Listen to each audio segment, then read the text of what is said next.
ఈ కస్టమర్ వచ్చేసి ఒకరోజు ముందుగానే మనకిలా ఫుడ్ కావాలని ఇన్ఫార్మ్ చేశారండి. చాలా దూరం నుంచయితే పెట్టుకున్నారు. పాపం రైడర్‌కే ఎక్కువైపోతున్నాయి చార్జెస్.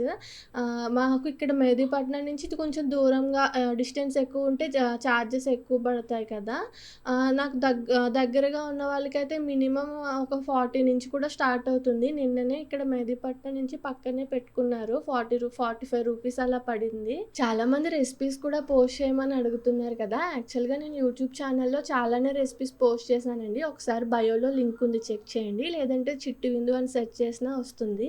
ఇక్కడొచ్చేసి 1 కిలో నాటుకోడి కర్రీ వండుతున్నాను. యాక్చువల్‌గా మెనూలో లేదు. ఒక కస్టమర్ ఆయనే నాటుకోడి ఇక్కడికి మన లొకేషన్‌కి బుక్ చేసి వండమన్నారు. స్పైసీగా అలాగే గ్రేవీ ఎక్కువొచ్చేలాగా అయితే వండమన్నారు. అలానే చేసిచ్చాను.